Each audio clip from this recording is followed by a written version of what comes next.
It's Tuesday, September 28th, and it's time for your Barbados City Morning News Update. The Ministry of Health and Wellness is now enlisting the services of private medical facilities to service private COVID-19 facilities, including a new isolation hotel. Word of this from the Minister in charge of that sector, Lieutenant Colonel Jeffrey Bostic.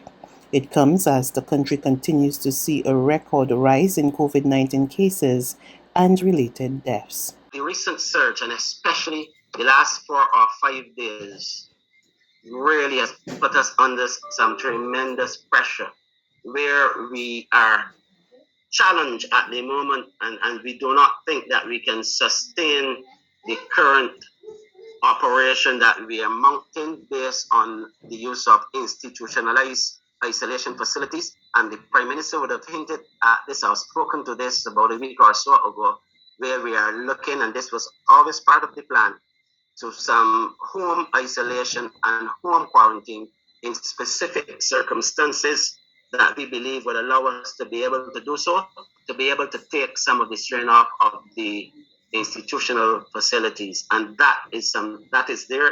It is something that we have to move to as soon as possible to be able to take the pressure off the facilities.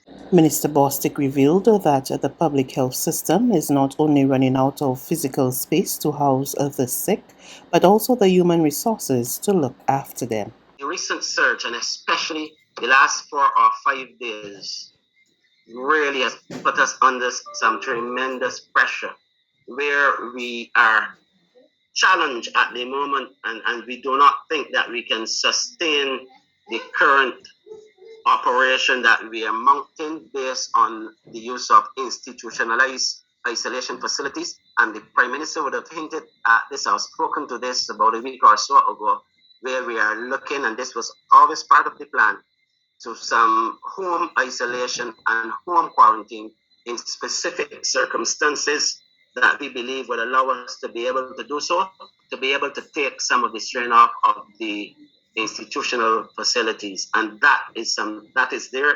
It is something that we have to move to as soon as possible to be able to take the pressure off the facilities. In other developments, marginalized employees being bullied by their employers to take the COVID-19 vaccine should be afforded the opportunity to take legal action. That's the view of Queen's Counsel Michael Lashley, who believes some bosses are using the pandemic as a way to infringe on the rights of workers. Lashley argued that many of those workers being disadvantaged could not afford to pay an attorney at law and therefore remained silent. And he has called for government to pass legislation that would allow those classes of workers to access the services of legal aid, similarly to what is granted to some accused persons. Lashley said non-unionized workers would benefit greatly from such an initiative, as they were the ones who were suffering the most. The Barbados Youth Development Council is concerned about the rise of COVID-19 cases among young people in the country, and the council is exploring its options on how to convince the youth to get vaccinated against the virus. President Roshana Trim tells Barbados Today the BYDC is currently engaged in discussions regarding amplifying its efforts in that area and also to get the youth engaged in safe practices that would protect themselves and their families from contracting COVID. Every member on the council is vaccinated, and that's something that we asked about and we discussed. And then we've been sharing information as it relates to being vaccinated and wearing a mask and staying responsible. So as a council, we'll definitely be looking at how we could recognize the importance of persons being vaccinated. And we want to share the message of how you can be vaccinated and why you should be vaccinated. I think that like the rest of the population, young people have a choice of to be vaccinated, whether to be vaccinated or not. And like the rest of the population, they also are confronted with a lot of misinformation and are still sorting through. I think it's really important that we kind of amplify, and this is something that we've been trying to figure out as well, how to amplify the message so that persons are inclined to get vaccinated. but a lot of it stems from a distrust, and that's something that we're still working to kind of understand. There's regional and international news after this short break.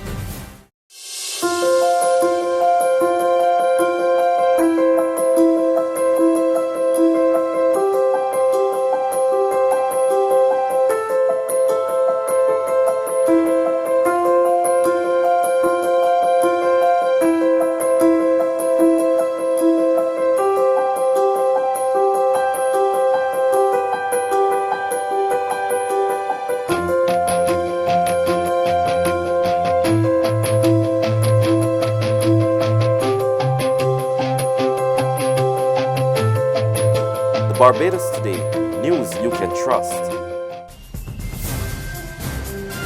To regional developments now, Guyana's main opposition party is calling on government to reset its COVID-19 protocols in the face of a rise in positive cases and deaths. We get more from Gordon Mosley of News Source, Guyana. Ongoing COVID surge in the country appears out of control. The main opposition APNU-AFC is calling on the government to act fast to reset its COVID-19 strategy as the new cases and deaths continue to touch every region. The lockdown and serious curfew arrangements need to be put in place. So that is why we are saying that it is important, and we understand the impact, the economic impact that it would have on businesses, etc. But it requires a different approach, an inclusive approach, and the government's resistance should go away, and let us proceed with some of the plans which they inherited. Things may have changed some degree, but that is very, very critical at this point in time. The government has indicated that it is putting systems in place to cater for an increase in hospitalizations as the positive cases continue to climb. More news. And finally, on the international front, motorists and other consumers of fuel scrambled to fill up amid a supply disruption due to a shortage of truck drivers in the UK. More from France 24 News. The UK's Transport Minister insists that Britain has ample fuel stocks and that shortages are being caused by panic buying.